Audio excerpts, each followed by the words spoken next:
ಗೋಪಾಲ್ ಅಂದ್ಬಿಟ್ಟು. ಹೇಳಿ ಗೋಪಾಲ್. JDS ಮುಖಂಡರು. ನೀವು ಈ ನಾಡಿನಲ್ಲಿ ಹುಟ್ಟಿದ್ದೀರಾ. ಹೌದು. ಕಾವೇರಿ ಏನು ಜಲವಂತ ಸಮಸ್ಯೆ ಬಂದಾಗ ಮಂಡ್ಯ ನಾಡ ಇರ್ಬೋದು, ಕೊಡಗು ಇರ್ಬೋದು, ಆದರೆ ನೀವು ಯಾವುದೇ ಹೋರಾಟದಲ್ಲಿ ಇದುವರೆಗೂ ಭಾಗವಹಿಸಿರೋದು ನಾನು ಕಣ್ಣಿಗೆ ಕಂಡಿಲ್ಲ.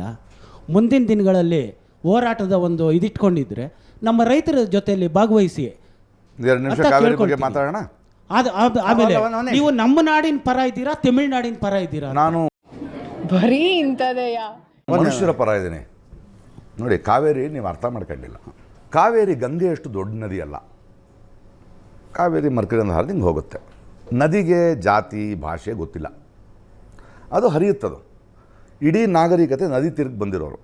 ನಮ್ಮ ಕಾವೇರಿ ಬಗ್ಗೆ ನಾವು ಎಷ್ಟು ಮಾತಾಡ್ತೀವಲ್ಲ, ಅಣೆಕಟ್ಟು ಕಟ್ಟಿದ್ರು ಮೈಸೂರಿನಲ್ಲಿ ಎಷ್ಟು ನೂರು ವರ್ಷ ಎಷ್ಟು ದಶಕಗಳ ಹಿಂದೆ ಕಟ್ಟಿದಾಗ ಕಾವೇರಿ ನೀರು ಏನಕ್ಕಿತ್ತು?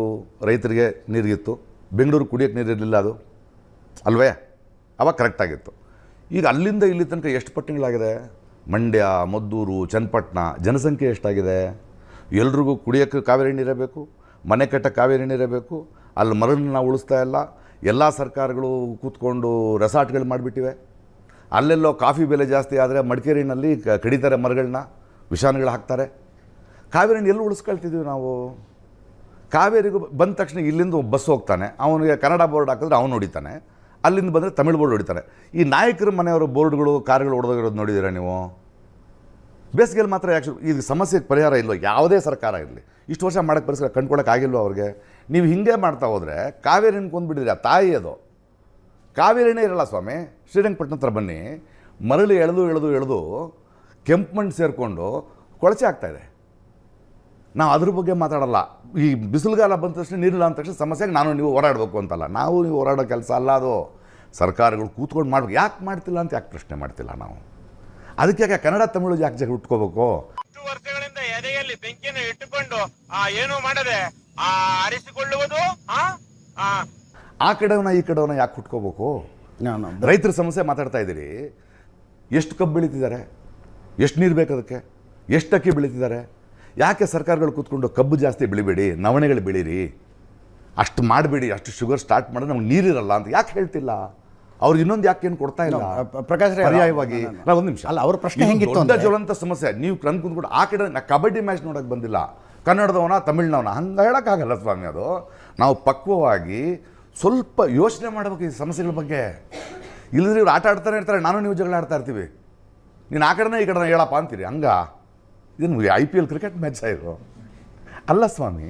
ಇದೆಲ್ಲವನ್ನೂ ಕೇಳಿಸಿಕೊಂಡ ನಂತರ ನಾವು ಅಕ್ಸೆಪ್ಟ್ ಮಾಡ್ಕೊಳ್ಬೇಕಾಗಿರೋ ಒಂದು ವಿಷಯ, ಈ ಕಡೆ ಒಂದು ರಾಜ್ಯ ಇದೆ, ಆ ಕಡೆ ಒಂದು ರಾಜ್ಯ ಇದೆ, ಈ ಕಡೆ ಒಂದು ಸರ್ಕಾರ ಇದೆ, ಈ ಕಡೆ ಒಂದು ಸರ್ಕಾರ. ಸರ್, ಮನುಷ್ಯರಿದ್ದಾರೆ, ಮಾತಾಡೋಕ್ಕೆ ಚಂದ ಸರ್. ಅದು finally it is a practical problem ಇರೋದು. ನಾನು ನಿಮ್ಮ ಸಮಸ್ಯೆಗೆ ಬರ್ತೀನಿ.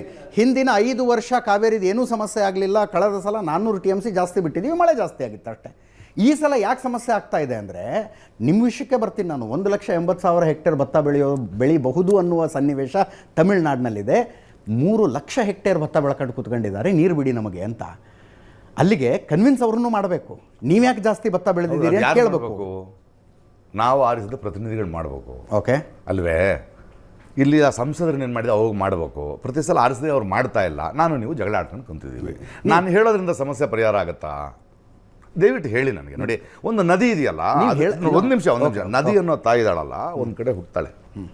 ಹುಟ್ಟಿದಾಗ ಸಣ್ಣದಾಗಿರ್ತಾಳೆ, ಹೋಗ್ತಾ ಬೆಳೀತಾ ಹೋಗ್ತಾಳೆ. ಆಯಾ ಕಾಲಾನುಕಾಲದಲ್ಲಿ ಜನ ಅದ್ರ ಮೇಲೆ ಡಿಪೆಂಡ್ ಆಗುತ್ತೆ. ಇದಾದ್ಮೇಲೆ ಈ ನದಿ ನೀರು ಸಮುದ್ರಕ್ಕೂ ಹೋಗ್ಬೇಕು. ಅಲ್ಲೊಂದು ಮತ್ಸ್ಯ ಪ್ರಪಂಚ ಇದೆ. ನದಿಗಳು ಮತ್ತು ಸಮುದ್ರ ಸೇರೋ ಕಡೆ ಅದೊಂದು ಮತ್ಸ್ಯ ಪ್ರಪಂಚ ಇರುತ್ತೆ. ನೀವು ಇದನ್ನು ನಿಲ್ಲಿಸ್ಬಿಟ್ರೆ ಅದು ಸುತ್ತೋಗುತ್ತೆ. ಅದನ್ನ ನಂಬ್ಕೊಂಡ್ರು ಮೀನುಗಾರರು ಏನಾಗಬೇಕು? ಯಾವ ಮಟ್ಟಕ್ಕೆ ಶಾಕ್ ಆಯ್ತದು ಅಂತ ಅಂದ್ರೆ ನನಗೆ ನಂಬೋಕೆ ಆಗ್ತಾ ಇಲ್ಲ. ಇದಕ್ಕೆ ಯೋಚನೆ ಮಾಡಬೇಕು. ಇದ್ರ ಬಗ್ಗೆ ಗೊತ್ತಿರೋರು, ಪ್ರಕೃತಿ ಬಗ್ಗೆ ಗೊತ್ತಿರೋರು, ವೈಪರೀತ್ಯಗಳ ಬಗ್ಗೆ ಗೊತ್ತಿರೋರು ಯೋಚನೆ ಮಾಡಬೇಕು. ನಾನು ನೀವು ಕೂತ್ಕೊಂಡು ನೀನು ಆ ಕಡೆನ ಈ ಕಡೆನ, ನೀನು ಒಳ್ಳೆಯವನ ಕೆಟ್ಟವನ, ಕ್ರಿಕೆಟ್ ಮ್ಯಾಚ್ ಏನ್ರಿ? ಪ್ರಕಾಶ್ ರಾಜ್ ಅವರೇ, ನೋಡಿ, ನಾನು ಮಾತಾಡಕ್ಕೆ ಇಷ್ಟಪಡ್ತೀನಿ. ಕಾಶ್ಮೀರದಿಂದ ಕನ್ಯಾಕುಮಾರಿಯ ತನಕ ಹುಲ್ಲು ಕಡ್ಡಿ ಅಲ್ಲಾಡಿದ್ರು ನಿಮ್ದು ಅಭಿಪ್ರಾಯ ಇರುತ್ತೆ. ಕಾವೇರಿ ವಿಷಯದಲ್ಲಿ ಎಕ್ಸ್ಪರ್ಟ್ಸ್ ಮಾತಾಡ್ತಾರೆ. ಹೇಳ್ತಾ ಇದೀನಲ್ಲ, ಕಾವೇರಿ ವಿಷಯದಲ್ಲಿ ಹೇಳ್ತಾ ಇದೀನಲ್ರಿ ಅದನ್ನ. ಹುಲ್ಲು ಕಡ್ಡಿ ಅಲ್ಲಾಡಿದ್ರು ನಿಮ್ದು ಅಭಿಪ್ರಾಯ. ಹೌದು, ಇದಕ್ಕೆ ಅಭಿಪ್ರಾಯ ಹೇಳದ್ನೋ ಇಲ್ವೋ ನಿಮಗೆ? ಅದನ್ನ ನಿಮ್ಗೆ ಇಷ್ಟ ಆಗೋ ಥರ ಅಭಿಪ್ರಾಯ ಕೊಡಕ್ಕಾಗಲ್ಲ. ಇಷ್ಟ ಆಗೋ ಥರದ ಅಭಿಪ್ರಾಯ ಅಲ್ಲ. ನನ್ನ ಅಭಿಪ್ರಾಯ ಇದು. ನೀವು ಹಿಂಗೆ ಜಗಳ ಆಡಿಕೊಂಡು ಅವ್ರನ್ನ ಇವ್ರ ಸಮಸ್ಯೆ ಬಗೆಹರಿದ್ರೆ ನಮ್ಗೆ ನಾಳೆ ಜಗಳ ಆಡೋಕ್ಕೆ ಕುಡಿಯೋಕ್ಕೆ ನೀರಿರಲ್ಲ. ಏನು ಮಾಡೋಣ? ಆ ನದಿನ, ಆ ತಾಯಿನ ಸಾಯಿಸ್ಬಿಡ್ತೀವಿ ನಾವು. ನನಗೆ ಕಾಣಿಸ್ತಾ ಇದೆ ಆ ಸಾವು. ವೃಷಭಾವತಿ ನದಿ ಗೊತ್ತೇನ್ರಿ? ಯಾರು ರೀ ಕೊಂದಿರೋದು? ನಾವೇ ತಾನೇ ರೀ. ನಮ್ಮ ಮನೆಗಳಲ್ಲಿ ನೀವು ಬಾತ್ರೂಮ್ಗಳಿಗೆ ಹೋದರೆ 8 ಶಾಂಪು 5 ಸೋಪು ಅಷ್ಟು ಅದರೊಳಗೆ ಹಾಕ್ಬೇಕು ನಾವು. ನಾವೇನು ಮಾಡ್ತಾಯಿದ್ದೀವಿ? ನಾವೆಲ್ಲ ಕೂತ್ಕೊಂಡು ಯೋಚನೆ ಮಾಡಬೇಕಲ್ವನ್ರಿ ಅದನ್ನು. ಇಲ್ಲಿ ಕೂತ್ಕೊಂಡು ನೀವು ನಿಮಗೆ ಇಷ್ಟ ಈ ಕಡೆನ ಆ ಕಡೆನ ಕನ್ನಡದವನ ತಮಿಳ್ನಾಡವನ ಹೇಳಿ ಅಂದ್ಬಿಟ್ರೆ ಹೇಳೋದ್ರಿಂದ ಆಗೋಯ್ತದ? ಹಂಗಲ್ಲ ರೀ. ಇದು ನನ್ನ ಸಮಸ್ಯೆ, ಇಷ್ಟು ಆಳವಾಗಿ ಯೋಚನೆ ಮಾಡಬೇಕು ಅಂತ ಹೇಳ್ತಾ ಇದ್ದೀನಿ. ಅಭಿಪ್ರಾಯ ಹೇಳ್ತಿಲ್ಲ ಅಂದರೆ ಹೆಂಗೆ? ಮತ್ತು ನೀವು ಅದನ್ನೇ ಕೂತ್ಕೊಂಡ್ರೆ ಹೆಂಗೆ? ಅದು ನೀವು ಇದು ನನ್ನ ಅಭಿಪ್ರಾಯ. ನೀವು ಬಿಜೆಪಿ ಪರನ ಕಾಂಗ್ರೆಸ್ ಪರನ ಪಕ್ಕ ಅಭಿಪ್ರಾಯ? ಎರಡೂ ಪರ ಅಲ್ಲ ನಾನು. ನೀವು ಭಾಷೆ ಅಂತ ಬಂದ್ರೆ ನೀವು ಹಿಂದಿ ವಿರುದ್ಧನ ಹಿಂದಿ ಪರನ ಪಕ್ಕ ಅಭಿಪ್ರಾಯ ಇದೆ? ಕಾರಣ ಇದೆ, ಪಕ್ಕ ಅಭಿಪ್ರಾಯ ಅಲ್ಲ, ಇದೆ. ಕಾರಣ ಇದೆ. ಅದನ್ನು ಕೇಳಿ, ಆ ಪ್ರಶ್ನೆ ಹೇಳಿ. ಹಿಂದಿ ವಿರುದ್ಧ ಯಾಕೆ ಅಂತ ಕೇಳಿ ಹೇಳ್ತೀನಿ. ಯಾಕೆ? ಬಿಜೆಪಿ ವಿರುದ್ಧ ಯಾಕೆ ಅಂತ ಕೇಳಿ ಹೇಳ್ತೀನಿ. ಯಾಕೆ?